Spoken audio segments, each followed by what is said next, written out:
You are listening to the Age of Heroes podcast, a podcast dedicated to pop culture, fandom, and the geek world. My name is JP Sarricolea. I am a digital creator committed to inspiring others to pursue their passions, their dreams, and goals. I am sitting down with creators and influencers from all walks of life to talk about their work, their experiences, and how to make a positive impact. Welcome to the show.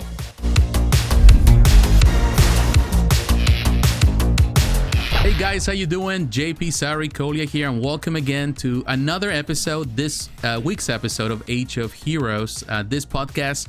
And today I have a guest of honor. I'm honored to have him here with us today. Tim Miller, also known as Tim K. Miller, from Tim K. Miller Studios, TK Miller Studios. I'm sorry. He is a fascinating sculptor. I have known him, not personally, I just recently met him in person. We're now friends on Facebook. This is the place to hang out now.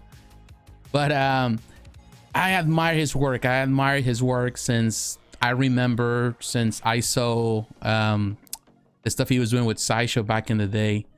And he has a lengthy career. He was telling me before we got into the recording, before we started doing the podcast, that he's been in the industry for 26 years, which is a long time in this industry.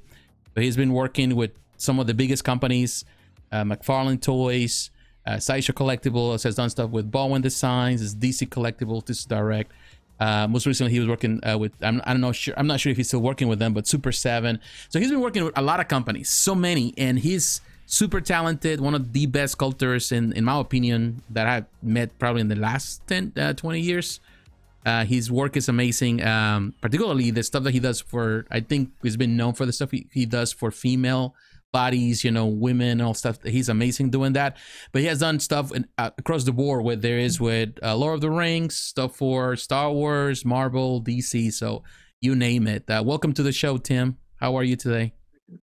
I'm good, thank you. Thank you for having me, JP. You're welcome. And Tim, of course, this is what I know. I introduce you here now. Who is Tim Miller? A guy who sits around in his pajamas and scribbles on a computer screen. I've been married for 14 years. I have a little boy that's a very high energy 7-year-old boy. And pretty active family life. I don't know. I live a rather unglamorous life. I just, like I said, I just sit around in my pajamas and scroll on a computer screen. I used to sit around in my pajamas and play with clay, but that's been a long time ago. Do you still do it? Do you still do some clay? I haven't touched clay since 2018. Wow. Hopefully I get to enjoy that again sometime in the not too far future. Now, I'm guessing the reason why you moved from clay to digital, it was just a career choice, because that's what it's happening now, more than just because you prefer it. If you have to choose between clay and digital, what is your favorite technique? Well, there are a lot of really cool things I can do with ZBrush, the program I use for digital modeling. I would say sculpting digitally for me doesn't come naturally. Okay. So if I could sculpt traditionally as fast as I could digitally, I would prefer that, but it's not going to happen. And like I said, I guess I didn't love it enough that I would keep doing it. Another sculptor that shall remain nameless, before I had gone digital, I had asked another formerly traditional sculptor about going back and just sculpting in clay for fun. And he responded to me, "No, I like to get paid." Yeah. So, but like I said, hopefully in the not too distant future, I regain my love for it. And that's part of the problem is I just, for me now, I don't love sculpting. I don't love digital sculpting. Um, but I'm also not ready to just jump back into clay. Mm. It's interesting because I remember, I'm not an artist. I am a collector. I'm a person that is always paying attention. I love to be around artists and trying to pick their knowledge and trying to find out more about what they do, how they see the world. And I remember when there was this transition from traditional sculpting to digital sculpting, and forums got heated. A lot of people were into this, defenders and the people that are on favor of it, the pros and the cons. And of course, there were a lot of traditional artists that say, you have to move with this or we're going to be left behind. And many people did the transition. Some people still stuck to their guns and they still doing the traditional stuff. But those are the guys that you are hardly hearing anything about anymore, unless they're, on Facebook groups sharing some of their work. And in some way, it's sad to see that because, we get in this influx of so many artists from around the world doing a lot of digital stuff, but they don't have a real understanding of the material. So they have an understanding of anatomy, or they don't have an understanding of the things that only happen when you're touching, I suppose, the clay in person. And I'm just kind of phrasing what other people have said. It is digital sculpting lifeless in itself? Is there any enjoyment at all when you're doing any digital stuff? For me, there are occasionally things where I'll go through a process, and I'll think, okay, that was cool. I actually successfully did that. There's a lot of problem solving with working digitally, which in a lot of ways I enjoy, but it's very tiring. Traditional sculpting kind of flowed out of me. It just came very naturally to me. In digital, it's never been like that. It's been pushing a rock uphill the whole way. Yeah. How you got into it? How you got into all of it, to become a sculptor? Sculpting? Yep. Well, I'll try to keep it short. Take your time, open mic. During a period in college, my senior year, I had the opportunity to get to know a number of professional puppeteers and special effects artists. And I went to school in the San Francisco Bay Area. Okay. And George Lucas's Industrial Light and Magic wasn't that far north of where I was going to school. And I got to get to know,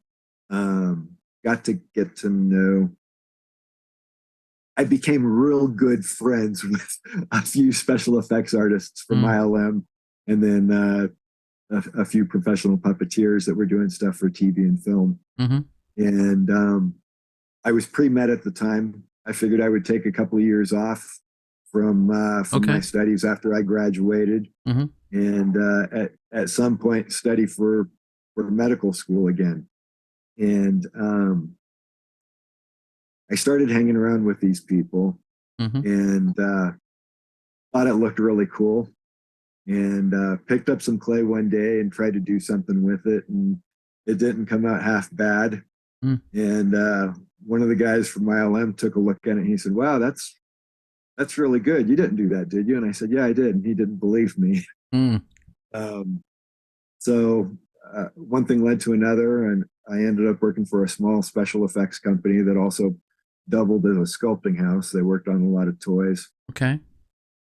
And I worked with that company for 5 years, got to work on a few, worked on Matrix 2 and 3. Oh, wow. And, yeah, worked on large stuff, large cave sets. I see. After that, I decided to go freelance and started sculpting Wizard of Oz characters. Okay. and blade characters. And I had only been doing freelance work for not quite 6 months before I made a connection at San Diego Comic-Con with Mm-hmm. Gene St. Jean at McFarlane Mm-hmm. Toys. And within a couple of days, I was working on Spawn characters. Oh wow! So I didn't know you And did Spawn figures. only a couple. Okay. There've only been a couple in there. But within the first month, um, I started working on Terminator 3, working on the portraits for it. So Okay. that was kind of a big a big point in my career where it was like, wow, I'm really doing this. Yeah. Yeah. And then I went on to do well over 700 heads for McFarlane. Wow, that's a big number. Wow, 700. Like if you do that one a day, you're looking at what 700, like 2 years, just nonstop every day, sculpting one head. If you Yeah, well, doing the math, that was over the course of that was between 2002 and 2010. So yeah, 8 years. Wow, that's a big record right there. So that's a lot of different heads for, and this is for figures, correct? For other figures that we're producing. yeah, mostly the sports figures. Okay, you did the sports stuff. Yeah. I used to be a fan. Man, you've been all around. And what happened after you were at McFarlane Toys? In 2008, early in the summer of 2008, McFarlane they decided that they would go to a strictly digital model. Okay. So, basically all the traditional sculptors that worked there in house, they were all let go.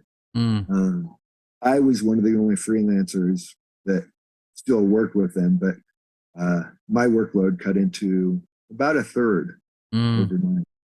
So at that point, I started doing more work for Sideshow. Yeah. I had already done a lot of Star Wars figures. Well, I had done a lot of portraits for them, including a lot of Star Wars portraits. And it was the end of 2007 when I first did the Adam Hughes Rogue for them. Mm-hmm. Beautiful piece. Thank you. And that was a turning point in the career also, because after that, nobody was hiring me to do portraits. All they wanted were female figures. Yeah, because you did that, and you were working there with Sideshow for a while. You did a lot of different things with different pieces. What other companies were you working at that time? I don't like working with a lot of clients simultaneously. Okay. I always figure like someone's going to get the short end of the stick.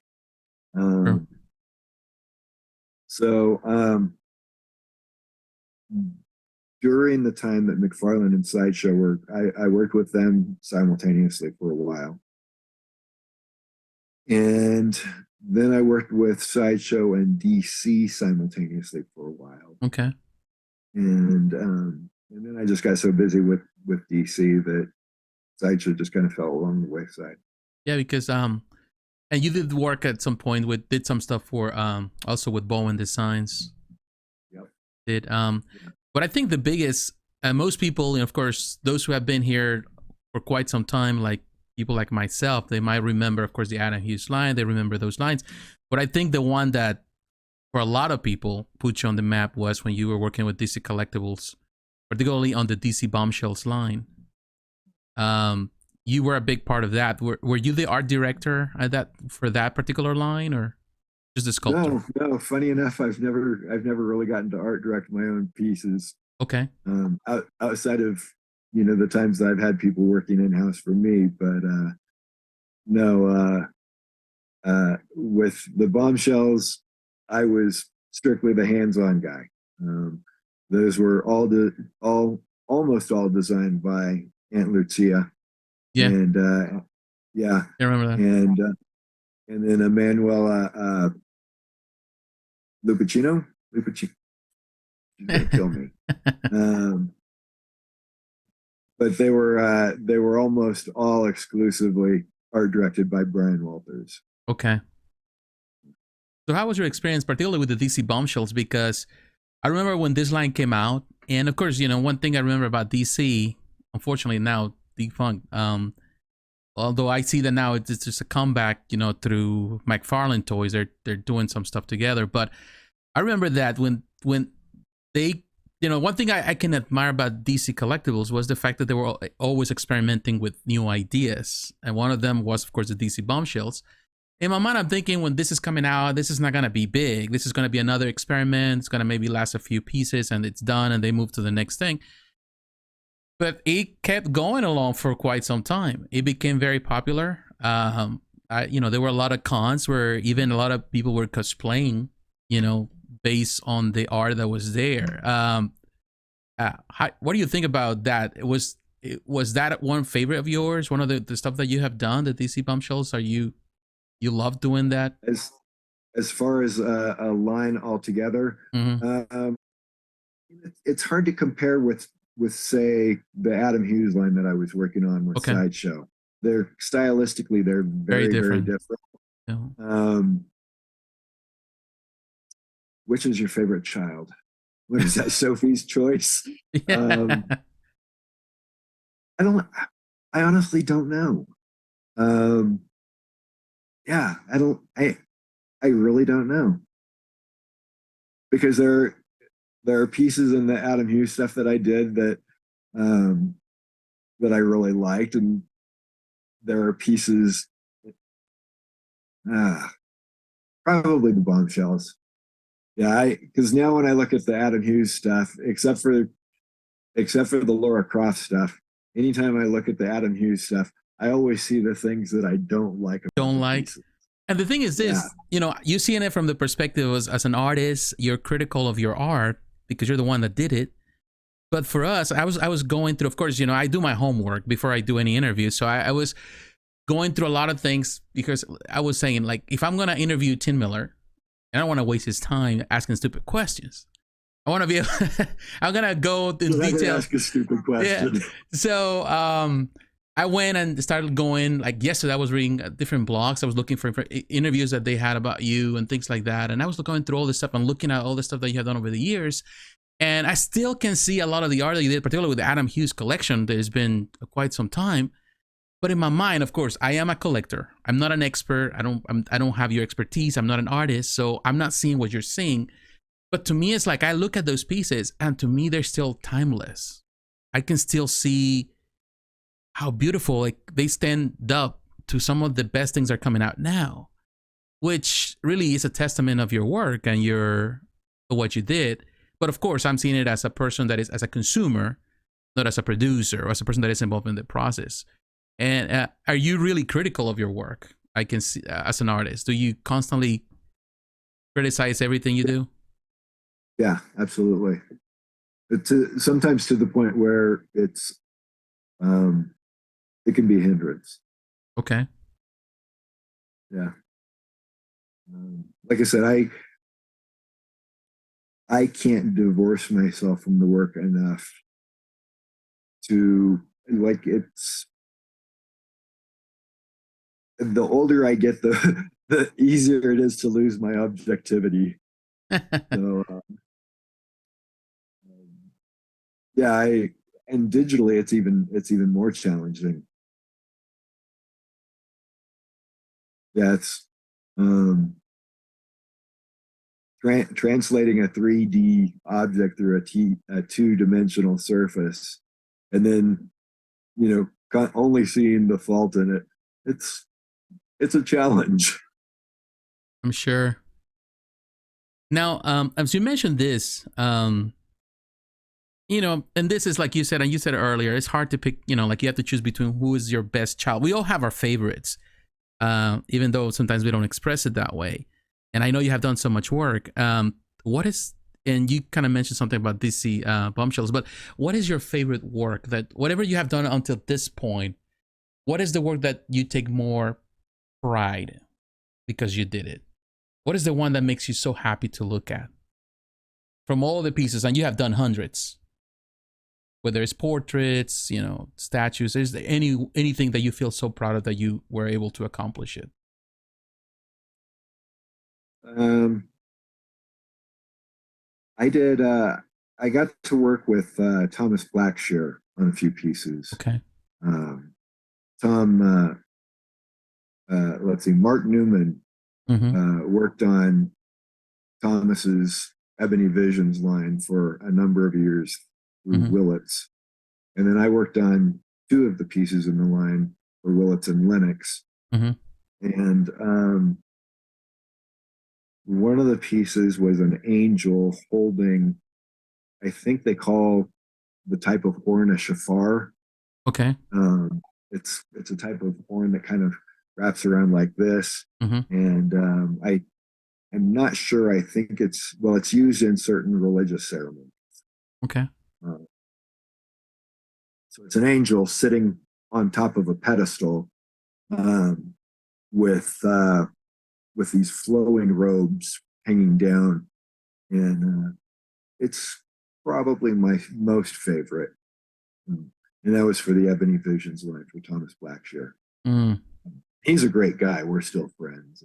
And that's another thing that I see on this community of artists, you know, this guilds of artists, that there's so plenty, is that they're so close to each other. It's like, because you develop all these friendships along the way, you know, people that are part of the industry, where that even though people decide to move away, or, you know, you're far away, you do things, you still build these relationships. And I noticed that most artists, they have a tendency to be more introverts, because that's the nature.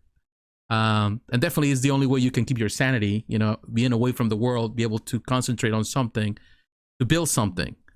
I think the extrovert, I feel that I'm in between, but I think extroverts tend to be more, they focus on everything, but they focus on nothing at all. And it's hard to really develop skills to fix on something. Like, and that's what you were saying early on. Like, you see things that you have created in the past, but you still see the problems, because you're constantly in your mind working on the same piece, even though you already kind of finished it, you already gave it for them to you know, to do whatever needs to be done for production.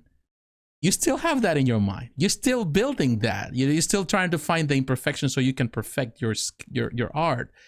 I'm sure that that's challenging. At the same time, it can be a blessing, can be a curse. Oh, it's absolutely maddening when a product arrives and you open up the box and you look at it and you go like, why didn't I fix that? I didn't see that before. It's kind of like, for me, I'm not a painter, even digitally. So I never really see the full picture until I see it painted.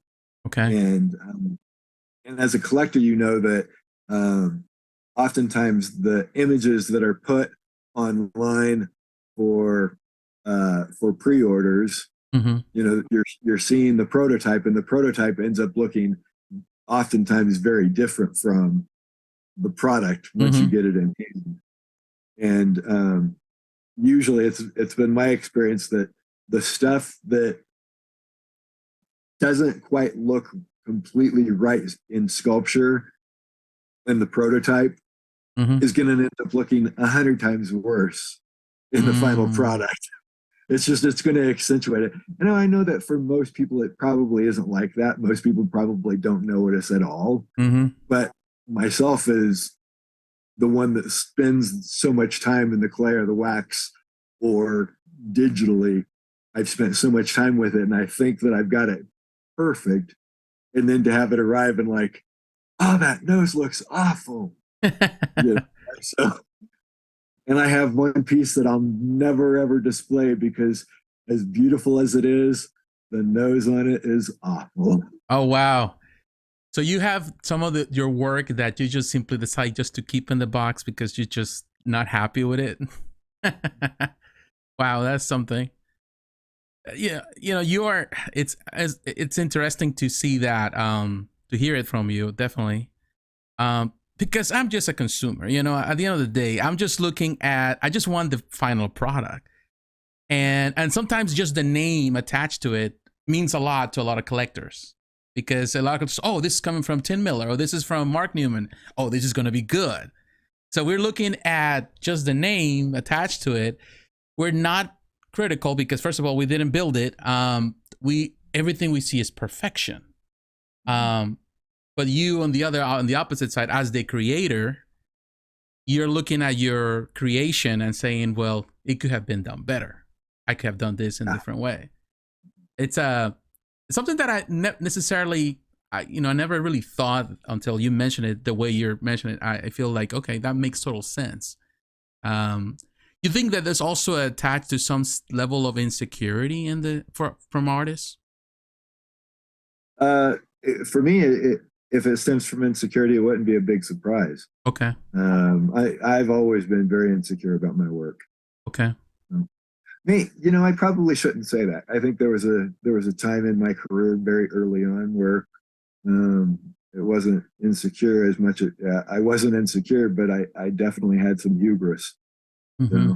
But I think over the years, what is it they say that the older you get, the more you know, the more you realize you know nothing. That's right. Yeah. The less you know. Yeah. So I think that's part of it. And seeing what some of these people are doing now is just mind numbing. I told another guy, another traditional sculptor, that I was trying to encourage him to make the transition to digital. Mm-hmm. I told him there was a time when our singular marketable ability was to recreate something accurately at a diminutive scale. Meaning we can sculpt small things really well and make it look pretty accurate enough. When toy and collectible companies started using digital artists, that need went away. The need for that unique skill of being able to sculpt diminutively, fairly accurately, it was a moot point, because digitally you can sculpt something absolutely enormous that's then going to get reproduced down to an inch. So, at that point, I think we all sort of started to see the clock was ticking, and there were a few holdouts. But yeah, and I think there's probably a couple of guys that can still get away with sculpting traditionally. I think one of the sculptors at NECA still sculpts traditionally. Okay. I don't want to speak out of turn though, but yeah. Did I answer your question? No, yeah, no, you did. No, you did. You did good. Yeah, it's just like nowadays, whatever you turn around, everything is digital. You hardly heard anything that is traditional. And of course, we can be purists and says, well, traditional is best. I think at the end of the day, it depends on the artist. But of course, I'm not an artist, so I cannot really say it. But I suppose there's beauty, and I can still see it, the beauty of people doing something with their hands. But of course, you do the same thing when you're doing digitally, but there is something in between. Of course, there's programs in place that can do certain things. Now, this brings me to something that is happening most recently. And perhaps you maybe know exactly where we're going on this one. Now, the whole AI controversy that is happening everywhere. What is your take on it, on this AI thing? Because it's a conversation right now in most artist groups. I probably align with where most artists fall. The idea that the AI programs have scraped the internet for images that in many cases are copyrighted images, or at the very least aren't part of public domain. These companies have basically scraped the internet for their libraries. So first, I think there's the issue of art theft Mm-hmm. or misappropriation. And then I have a real problem with being able to enter a certain artist's name into a prompt and have the program spit out something that would be in the exact style of the artist, Mm-hmm. which as an artist, I think is also very dangerous because then you can end up with true forgeries. Yeah. So you think that there is a threat for even for digital sculpting for this industry to see that? Of course, right now the technology it's evolving. You know, it's growing, and as long as as you know this as a person that's been in the industry, as long as companies can you know you know increase the profits by reducing the costs, um, there is a real threat for a lot of artists, including digital sculptors and sculptors, just to be left out, as traditional sculptors have been left out in order to give space for digital sculptors. Um, yeah, it's. I have to say it's actually been a consideration. We haven't really hit on this, but I'm leaving the field, Mm-hmm. and part of the consideration has been that I think that AI, if it continues with the trend that it is, it's probably not that far off before um, a lot of digital sculptors are going to find themselves out of work. I think there's going to be a lot of artists in general Mm-hmm. that find themselves out of work. You know, the technology is still, it, it hasn't been around quite so long. Mm-hmm. It's only getting better. At some point, the companies that are developing the software are going to figure out this if there's a legal issue that actually comes out of um, what's going on with scraping the internet. Mm-hmm. I know that there have been some lawsuits filed. They're probably going to need to change their ways to some degree, but it's probably not going to go away altogether. Mm-hmm. And they'll eventually get around that too. So yeah, I think right now you can take a picture or take a few pictures and email it off to a particular website, and they'll 3D print your head for you, or 3D print the photos that you send in. I don't know how it works. I don't know if they have children, locked away somewhere that are just ZBrush savants that are figuring it out. I don't know how they're doing it, but it doesn't look bad. Mm-mm. And so I think it's not that far off. I think all artists need to be aware of what's going on. And, like I said, I'm leaving the field, and I'm not going to say that was the deciding factor, but it was one of the small parts leading up to the whole thing. One of them. Yeah, it's like, for example, I can say this. I can use an example because it makes sense what you're saying right here. Total sense. Like, for example, Hasbro recently. You only download an app. I don't know if you're familiar with this one, but you take a picture of yourself, I think different angles, with the phone that you have through the app, and you send it to, you decide to buy a figure, whether it's a Ghostbusters figure or whether it's a Power Ranger or whatever character, G.I. Joe character that you choose, but you want it to have your face. All you got to do is do whatever, take the pictures on the app and send it to them, and they'll sculpt the face on the little figure and they ship it to you for whatever, $50 or something like that. And it's a thing that they're promoting now. I see the ads on Facebook, because they're promoting that.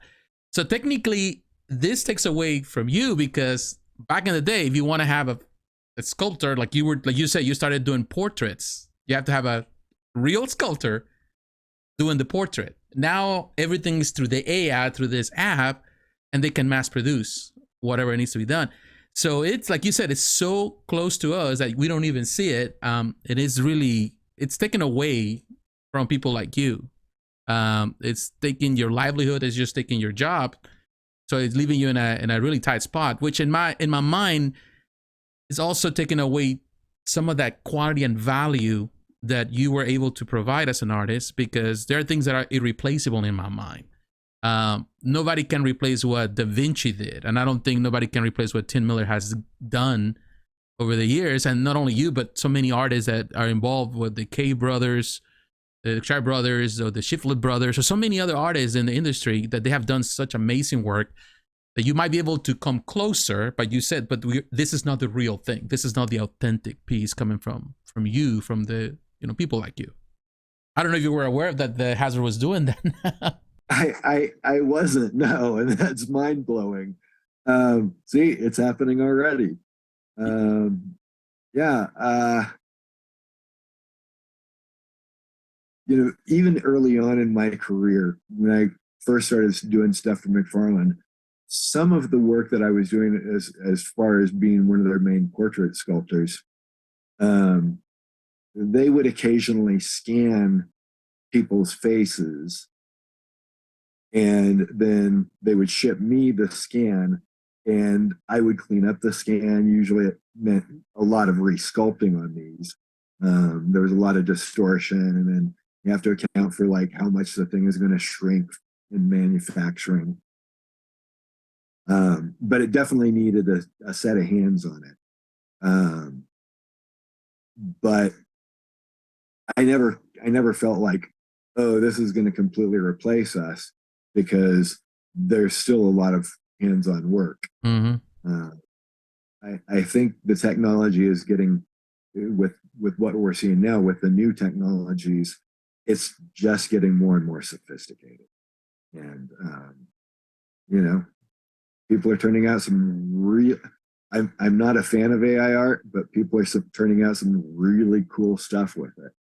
Yeah, I've seen some of the stuff they've done, and I'm blown away. So like, wait a minute, a computer did this, and a program did this. How were they able to come up with all this?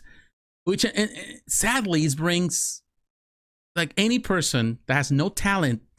Like, for example, if I don't have any talent on this, on what you do, I'm able to produce at the same level of a person that has been doing this for 26 years. That's scary. That's scary for anything, regardless of whatever industry. It takes away all because technically your experience of many years, it's pretty much brought down into a program. You just click the button and automatically does everything for you. You don't have to have that experience, field experience that you've been having, all the years of going through training and doing the work. Yeah, there's a certain level of, I think a lot of artists have expressed a certain level of frustration with AI curators, as I like to call them, okay.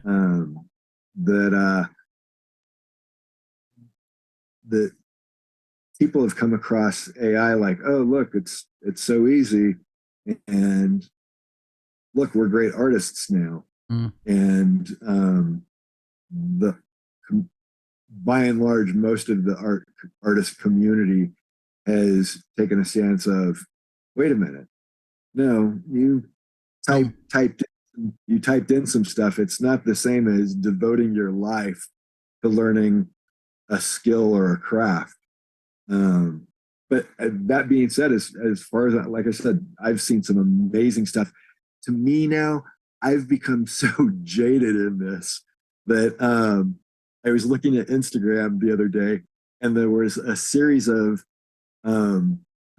pictures of Batman, all in different costumes, like kind of military looking costumes, and each of the costumes was really different, and the backgrounds were really detailed. It looked like photographs. And so I'm scrolling through, and there's like about 6 or 7 of these pictures, and I said, these have got to be AI.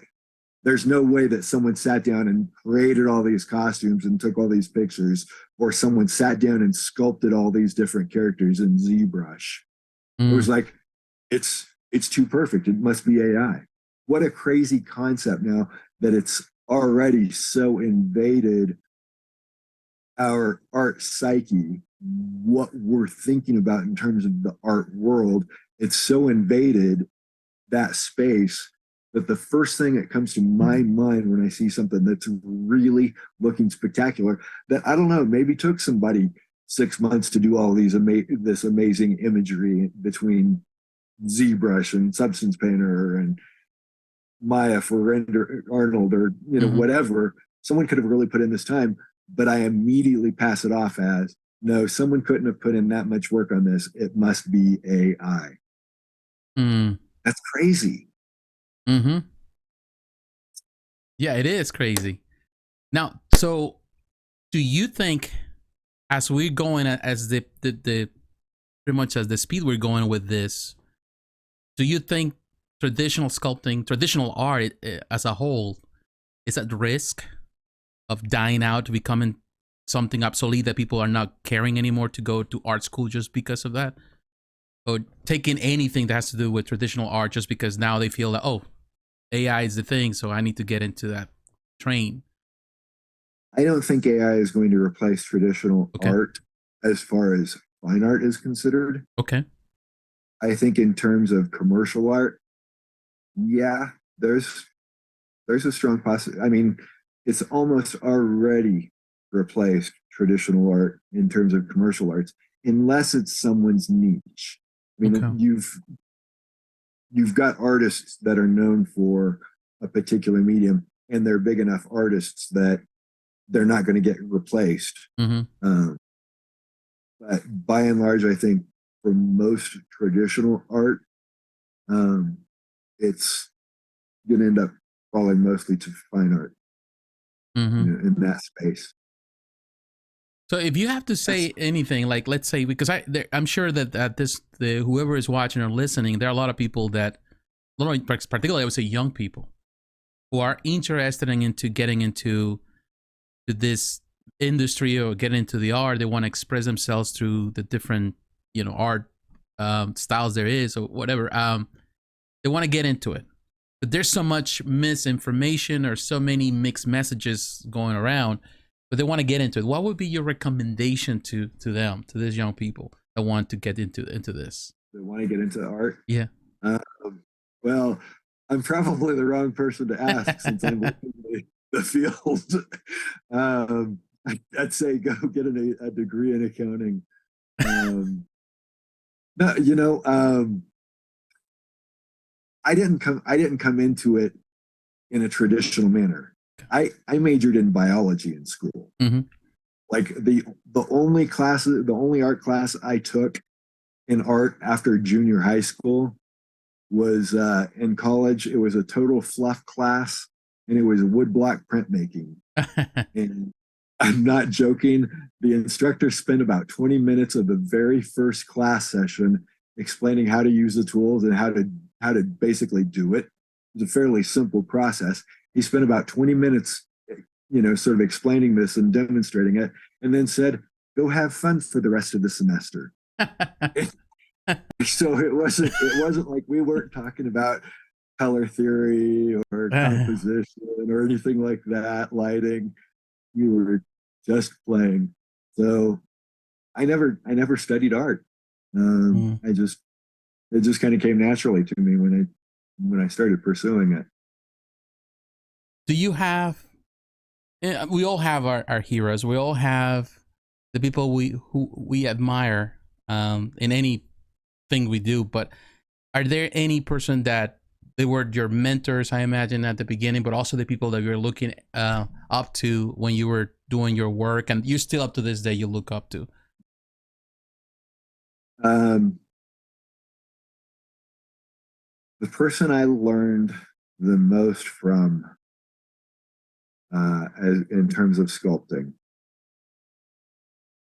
was a wonderful woman by the name of Camila Portugues. She passed away just this last year. Or hear that. And we did a lot of sculpting for Galoob Toys, the company I worked for. And she was the one that was responsible for the heads. And so she sculpted the Spice Girl doll heads. And I guess they were big sellers at the time. She sculpted Pamela Anderson. for a Pamela Anderson Barbie doll. Okay.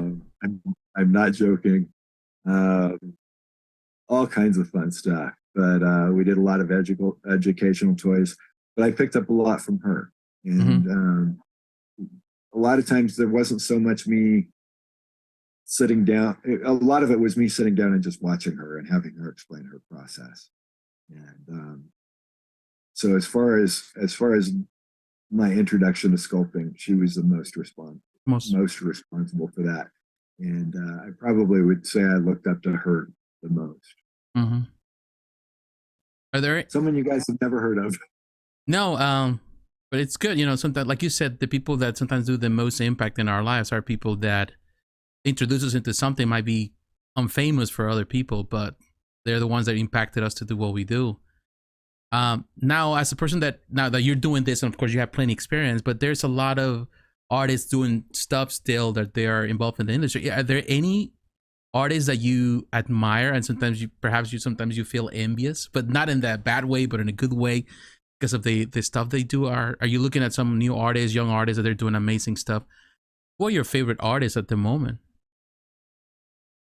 Well, Mark Newman has always been someone that I've always admired his work.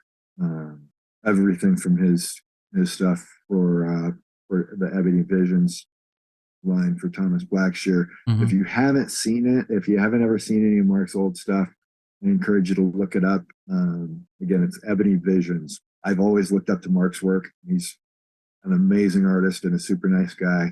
That's one of the things with this business is almost all of these people are really, really nice people. Mm-hmm. Most of them aren't. Most of them are pretty humble, which is great. Which is why it's easy to be friends with so many of these guys is their humility. But yeah, I would say I've always looked up to Mark, Brandon and Jared Shiflett, Clay Moore, Gene St. Jean. I'm missing Joe Mena. Yeah. I'm missing so many guys in here that are just amazing artists and great people to boot. Now, talking about we're talking about the artists, but also talking about some of these companies. Right now, companies are doing amazing work. A lot of different companies are coming out. There's, in some way, we can say that there is flooding in the market with so many products. But there are companies that they're doing terrific work. And a lot of companies are coming also from Asia. What is your opinion about some of these companies? Companies like Prime One Studio. What is your opinion of companies, perhaps J&D Studios? A lot of these different studios coming out from Korea. What do you think about them? The stuff these guys are putting out is mind-blowing. And to be honest, it's yet another reason why I'm leaving the industry. I just can't keep up. The stuff that people are doing now is just so beautiful. It really is. It's astounding. Everything from what they're doing, Sideshow, on the toy side, Hot Toys. They're all doing such beautiful, beautiful work. Yeah. I dig it. I dig what they're doing. Now, you mentioned that you're leaving the industry. That it's and what are the reasons that and of course you have mentioned a few of those reasons here. And it would be sad to see you go, but I understand that there's always a time limit for everything in life. But what are the reasons for our listeners that perhaps is the first time they're hearing this? Well, it's the first time I've said it in a public space, in any kind of a public manner, outside of a few close friends and family. I've ended up with a few repetitive motion injuries that aren't healing because every day I'm doing the same thing. So that's a big deciding factor. And just the trends in the industry, it's time for me to go. I'm, as far as being a digital artist, I think I'm on the slow end of things, and it's just I can't keep up with the level of expectation, and again with the injuries, and quite honestly, I've fallen out of love with it. There was a time that I really loved what I do and what I did, and I'm not there.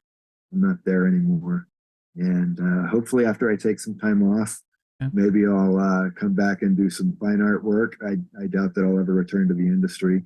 I mean, unless a company wants to offer me an art director job that I can fall into. Mm-hmm. But as far as sculpting digitally, it's I think my days are up.